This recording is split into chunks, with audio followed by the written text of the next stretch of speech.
महाभारत में नाग यज्ञ का रहस्य क्यों जलाए गए हजारों नाग। महाभारत एक ऐसा महाकाव्य है जो न केवल युद्ध की गाथा कहता है बल्कि उसके भीतर छिपे अनेक रहस्यमयी पात्र और घटनाएं भी उजागर करता है। इन्हीं में से एक है नाग यज्ञ या सर्प यज्ञ की कथा, जो महाभारत के उत्तर पर्व में वर्णित है। यह एक ऐसी रहस्यमयी घटना है जिसमें हजारों नागों को यज्ञ की अग्नि में आहुति दी गई थी। लेकिन इस घटना के पीछे केवल प्रतिशोध ही नहीं था, बल्कि एक गहरा दार्शनिक और आध्यात्मिक रहस्य भी छिपा था, जिसे जानना हर किसी के लिए बेहद रोचक और रोमांचक हो सकता है। महाभारत के युद्ध के बाद जब पांडवों ने राज्य का संचालन किया और फिर क्रमशः हिमालय की यात्रा पर निकले, तब अर्जुन के पौत्र और अभिमन्यु के पुत्र जन्मेजय को हस्तिनापुर का राजा बनाया गया। जन्मेजय की गाथा आम लोगों को कम ज्ञात है, लेकिन वह इतिहास के उन शासकों में से एक था जिसने एक ऐसे यज्ञ का आयोजन किया जिसकी कल्पना तक नहीं की जा सकती। जन्मेजय ने सर्प यज्ञ करवाया, जिसमें उसने सारे नागों को यज्ञ की अग्नि में जलाकर समाप्त करने का संकल्प लिया था। लेकिन सवाल यह उठता है कि उसने ऐसा क्यों किया? इस क्रूर और रहस्यमयी यज्ञ के पीछे क्या कारण था? जन्मेजय का यह निर्णय कोई सामान्य निर्णय नहीं था। यह प्रतिशोध से उत्पन्न भावना थी जिसने उसे नागों के संहार के लिए प्रेरित किया। जन्मेजय के पिता परीक्षित, जो कि अर्जुन के पुत्र थे, एक बार वन में शिकार पर निकले। शिकार के बाद वे बहुत थक चुके थे और प्यासे थे। उन्हें एक ऋषि के आश्रम में पानी की आशा थी, लेकिन वहां के तपस्वी ऋषि शमी समाधि में लीन थे। परीक्षित ने बार बार आवाज दी, लेकिन ऋषि ने कोई उत्तर नहीं दिया। इससे क्रोधित होकर परीक्षित ने एक मृत सर्प को लेकर ऋषि के गले में डाल दिया और वहां से चले गए। जब ऋषि के पुत्र श्रृंगी को यह बात ज्ञात हुई तो उसने क्रोधित होकर परीक्षित को शाप दे दिया कि 7वें दिन उन्हें तक्षक नामक नाग डसकर मार देगा। श्रृंगी का यह शाप काल बनकर आया। 7वें दिन तक्षक नाग ने महल की सुरक्षा को भेदते हुए अपनी मायावी शक्ति से राजा परीक्षित को डस लिया और वे मृत हो गए। इस घटना ने जन्मेजय को भीतर तक झकझोर दिया। वह अपने पिता की इस अकाल मृत्यु को सहन नहीं कर पाया और उसने नागों से प्रतिशोध लेने की ठान ली।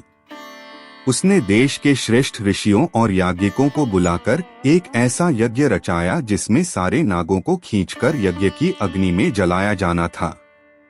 इस यज्ञ में केवल एक सामान्य अग्निकुंड नहीं था, बल्कि एक ऐसा तांत्रिक यंत्र प्रयोग में लाया गया था जिसकी मंत्र शक्ति से दूर दूर बसे नाग भी खींचते हुए यज्ञ की अग्नि में गिरने लगते थे। यज्ञ की मंत्र शक्ति इतनी प्रभावशाली थी कि हजारों नाग, छोटे बड़े, प्रसिद्ध ज्ञात, सभी खींचते चले आए और अग्नि में भस्म हो गए। तक्षक, जिसने परीक्षित को मारा था, वह भी इस यज्ञ की अग्नि में खींचता जा रहा था। लेकिन उसी समय कुछ ऐसा हुआ जिससे पूरी कहानी बदल गई। तक्षक को बचाने के लिए हस्तिनापुर आया एक और रहस्यमयी पात्र, आस्तिक। आस्तिक एक युवा ऋषि था, पर उसकी उत्पत्ति ही इस यज्ञ के उद्देश्य के विपरीत थी। आस्तिक के पिता ब्राह्मण थे और माता एक नाग कन्या। वह दोनों कुलों का प्रतिनिधित्व करता था, मानव और नाग। जब आस्तिक को नाग यज्ञ की बात पता चली तो उसने तक्षक और अन्य नागों को बचाने का निश्चय किया। उसने यज्ञ मंडप में प्रवेश किया और अपनी वाणी से, अपनी विद्वत्ता से जन्मेजय को प्रभावित किया। आस्तिक ने जन्मेजय को स्मरण कराया कि यज्ञ की अग्नि में निर्दोष नाग भी जल रहे हैं, जो परीक्षित की मृत्यु के लिए जिम्मेदार नहीं थे। यह कोई धर्म नहीं है, यह तो अंध प्रतिशोध है। आस्तिक ने उसे यह भी समझाया कि यदि तुम तक्षक से बदला लेना चाहते हो तो उसे आमने सामने युद्ध में हराओ, लेकिन पूरे नाग वंश को समाप्त करना एक अन्याय होगा। जन्मेजय पहले तो हिचकिचाया, लेकिन फिर आस्तिक की बुद्धिमत्ता, विवेक और उसकी दिव्य उपस्थिति से प्रभावित होकर उसने यज्ञ को वहीं रोक दिया। यह यज्ञ वहीं समाप्त हो गया और तक्षक तथा बाकी नागों की रक्षा हो गई। यह कथा केवल प्रतिशोध और रुकावट की नहीं है, बल्कि इसमें छिपा है एक गहरा संदेश। यह कथा दर्शाती है कि जब मनुष्य क्रोध, शोक और प्रतिशोध से अंधा हो जाता है तो वह विवेक खो देता है। लेकिन जब ज्ञान और संतुलन की बात सामने आती है तो वही मनुष्य अपने निर्णय को बदल सकता है। नाग यज्ञ एक क्रूर घटना होते हुए भी अंततः मानवीयता और संतुलन की ओर मुड़ता है। नाग यज्ञ के संदर्भ में एक और रहस्य भी है जो कम ही लोग जानते हैं।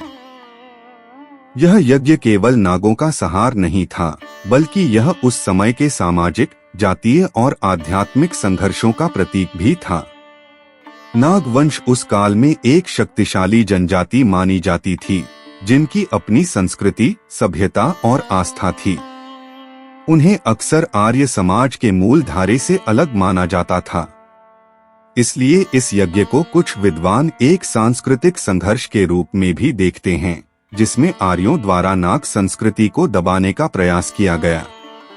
इसके अतिरिक्त नागों को सर्प केवल प्रतीक रूप में कहा गया है। कई विद्वानों का मानना है कि नाग वास्तव में एक योद्धा जाति थी, जिनका चिन्ह नाग था। वे गहरे तांत्रिक और रहस्यमयी शक्तियों में विश्वास करते थे। नागों का संबंध पाताल लोक और रहस्यमयी शक्तियों से भी जोड़ा गया है। तक्षक, वासुकी, कुलिक, शंखचूड़ जैसे नागों के नाम न केवल महाभारत में मिलते हैं, बल्कि पुराणों में भी इनकी शक्तियों और तप का वर्णन है। इससे यह भी संकेत मिलता है कि नाग यज्ञ केवल शारीरिक रूप से नागों का संहार नहीं था, बल्कि उनके संपूर्ण ज्ञान, परंपरा और अस्तित्व पर एक संकट था। यही कारण है कि आस्तिक जैसे पात्र की उपस्थिति इतनी महत्वपूर्ण हो जाती है। वह केवल एक युवक नहीं था, बल्कि वह एक सेतु था, एक पुल था उन दो संस्कृतियों के बीच जो संघर्ष की ओर बढ़ रही थीं। उसने न केवल तक्षक की रक्षा की, बल्कि समरसता और सहअस्तित्व का मार्ग भी दिखाया। नाग यज्ञ के रुकने से केवल नागों की रक्षा नहीं हुई, बल्कि एक सभ्यता को समाप्त होने से भी रोका गया।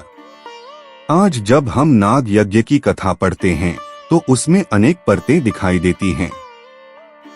एक परत प्रतिशोध की है, दूसरी धर्म की, तीसरी राजनीति की और चौथी आध्यात्मिक चेतना की। यह कथा केवल इतिहास नहीं है, बल्कि वह दर्शन है जो आज भी हमें बताता है कि अंधे प्रतिशोध से कुछ नहीं मिलता। केवल ज्ञान, विवेक और समरसता ही समाज को आगे ले जा सकते हैं। महाभारत की यह रहस्यमयी गाथा आज भी उतनी ही प्रासंगिक है जितनी तब थी। जब भी कोई मनुष्य अपने दुख में अंधा होकर समूचे वर्ग, जाति या समुदाय को दोषी मानने लगता है तो उसे नाग यज्ञ की याद दिलाई जानी चाहिए। यह कथा एक चेतावनी है, एक मार्गदर्शन है और साथ ही एक गूढ़ रहस्य भी, जिसे जितना जानो उतना ही नया अनुभव मिलता है।